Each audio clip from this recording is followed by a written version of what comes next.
Finalmente chegamos ao final dessa série de comparações dos personagens da Liga da Justiça. E dessa vez vamos avaliar os personagens que possuem a maior resistência, a maior capacidade de aguentar dano.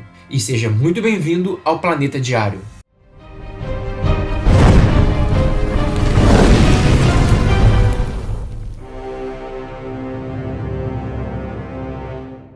E nesse vídeo vamos considerar o vigor físico e a invulnerabilidade.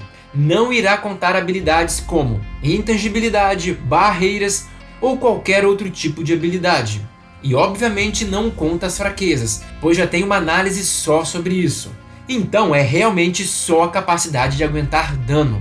E de forma secundária será considerado também o fator de cura. Mas o fator de cura terá um valor menor nessa análise. Então vamos lá. E em quinto e último lugar, o Flash. Embora o Flash seja um dos personagens mais difíceis de nocautear, isso acontece devido à sua capacidade de ficar intangível em determinadas situações e pela sua velocidade, que o torna praticamente intocável para a maioria dos personagens. Mas a resistência física, a resistência a dano do Flash é a menor dessa lista, por muito. Embora ele tenha até alguns feitos de resistência, em média a resistência dele é sim bem limitada. A grande vantagem do Flash no quesito resistência é o seu fator de cura, que é um dos maiores dessa lista. Mas como eu disse, o foco principal dessa análise é a resistência, a invulnerabilidade, e por isso ele fica na quinta posição. E agora aquele aviso de sempre. Se você gostar do vídeo, deixe o seu like, pois ele ajuda muito o nosso canal. Não seja invulnerável esse meu pedido. Também se inscreva, caso não seja inscrito, pois assim você vai receber mais vídeos como esse. E ainda tem muita coisa legal por vir, você não vai se arrepender. E a todos aqueles que me derem essa força, meu muito obrigado. E vamos continuar. E em quarto lugar, o Lanterna Verde. E essa posição já foi muito difícil de determinar, pois o Lanterna Verde é muito resistente. Se tem uma coisa na qual o Lanterna Verde se destaca, tirando a versatilidade, é na resistência. O Lanterna Verde já resistiu a uma explosão nuclear, já resistiu sem problemas a ataques capazes de destruir a Lua. E mesmo quando ele recebeu um golpe capaz de jogar ele com tanta força contra a Terra, que fez ele perfurar o planeta até o núcleo, mesmo assim, isso não foi capaz de derrotar ele. E aguentar golpes de entidades poderosas ou de seres muito poderosos como o Larfleeze é algo comum para ele. E por isso ele merece a quarta posição. E em terceiro lugar, a Mulher Maravilha. E esse é um caso polêmico. E eu sei que o fã-clube da Mulher Maravilha vai ficar louco com essa posição. Mas eu acho que é uma posição justa. E eu sei que muita gente vai falar dos feitos grandiosos de resistência dela. Tipo, mas a Diana já resistiu à pressão de um buraco negro. Mas a Diana já resistiu a golpes do Ares que pode destruir dimensões. Mas a Diana já resistiu a poderes olimpianos que poderiam destruir o multiverso, etc. Beleza, isso aconteceu. Mas isso não representa de forma alguma a real capacidade da personagem. A resistência comum dela passa longe, mas muito longe disso. Então ficar pegando esses feitos fora do comum, que normalmente são feitos para agradar o público infantil, não serve para avaliar a real capacidade da personagem. E mesmo porque a mesma Diana desses feitos incríveis já foi ferida por balas comuns. Ela inclusive já foi ferida por uma bala que ricocheteou, ou seja, que desviou no Superman e depois atingiu ela. Fora que por várias vezes ela já foi seriamente danificada por projéteis e espadas comuns, sem magia. E aí com certeza alguém vai falar, mas isso é um erro de roteiro. E você acha que aqueles exageros não são um erro de roteiro? Pegar somente os feitos grandiosos, ignorando todo o resto, não é nada mais do que uma falácia, chamada cherry picking, que é quando o debatedor escolhe somente os argumentos convenientes e ignora todo o resto.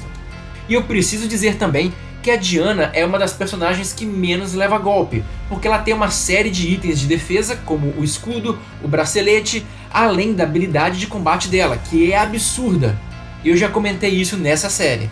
Mas ainda assim, com tudo isso, ela cai em combate com alguma frequência, basicamente com a mesma frequência que outros personagens da liga, mostrando que ela não consegue tancar tantos golpes assim como muita gente presume.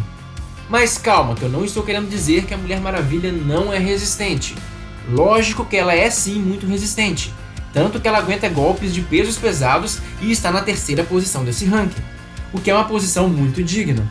Tudo que eu quero dizer é que a real resistência dela não é de aguentar golpes multiversais, mas ela é capaz sim de aguentar danos gigantescos de qualquer personagem da liga e da maioria dos vilões que são absurdamente fortes.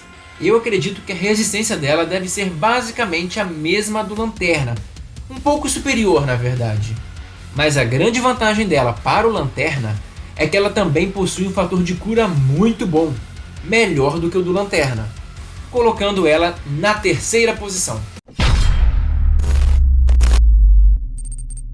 E em segundo lugar, o Caçador de Marte. O Caçador de Marte também é muito resistente, assim como a Mulher Maravilha e o Lanterna Verde, tanto que ele é outro que recebe golpes de todos os pesos pesados da liga e de vários vilões absurdamente poderosos e fica de boa. Ele não tem os feitos incríveis de resistência da Diana, mas também não tem os desfeitos da Mulher Maravilha, digamos assim. De forma geral, a Mulher Maravilha e o Caçador de Marte apresentam uma resistência bem parecida, e fica muito na percepção que cada um tem ao ler as HQs. Eu tenderia a dar um empate entre esses dois, ou talvez uma leve vantagem para a Mulher Maravilha. Mas uma coisa aqui desequilibrou para o Verdão, que é o fator de cura. O fator de cura dele é insano, um dos melhores e se não o melhor da Liga da Justiça. Então esse fator de cura serviu como um desempate entre ambos. Mas eu sei que essa posição é muito polêmica e cabe muita discussão, mesmo porque às vezes não sabemos quando o Caçador de Marte está usando as suas habilidades. Pode ser que a resistência dele seja devido aos poderes telepáticos ou de controle da densidade.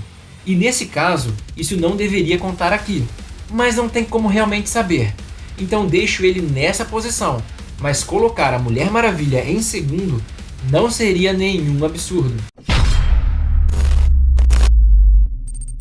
E em primeiro lugar, o campeão, o Superman. É inegável que a resistência do Superman é absurda e é a maior dentre esses personagens.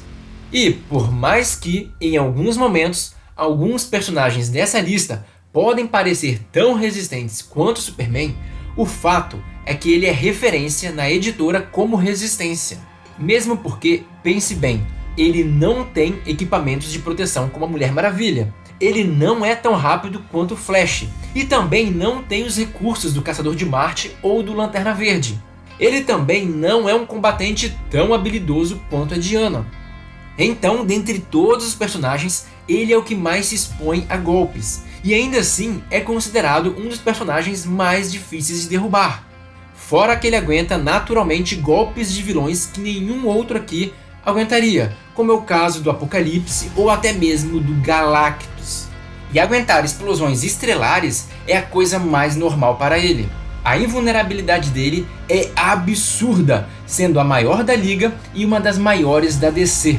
E fora isso, ele também tem um fator de cura aceleradíssimo, que pode sim ser considerado tão eficiente quanto o fator de cura do Flash ou do Caçador de Marte.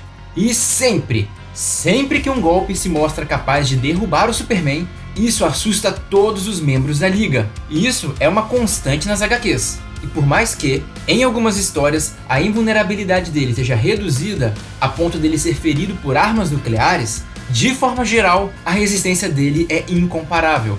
Isso dentre os personagens dessa competição, que são só esses 5. E esse foi o meu ranking de resistência. E o Pietro acertou de novo. Ele tá gabaritando os resultados. Parabéns! E essa vitória foi para o Superman, que junto com a Mulher Maravilha foi o único a vencer 2 competições. E merecidamente os dois foram os campeões, sendo que o Superman ficou em primeiro e a Mulher Maravilha em segundo. Os pontos estarão na tabela no final do vídeo.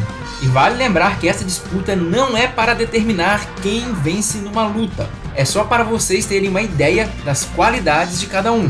E essa foi uma série longa, detalhando várias coisas sobre esses personagens. Espero de coração que eu tenha contribuído e que eu tenha trago coisas novas e um bom entretenimento para vocês. Porque vocês aí nos comentários contribuíram muito para mim. Eu aprendi muito com o comentário de vocês também. E agradeço muito a participação de todos nessa série. Espero de coração que tenham gostado e se gostaram, deixe-me saber nos comentários. Também deixe o seu like e se inscreva no canal para nos dar aquela força e para receber os nossos vídeos. Agradeço a todos desde já e até a próxima!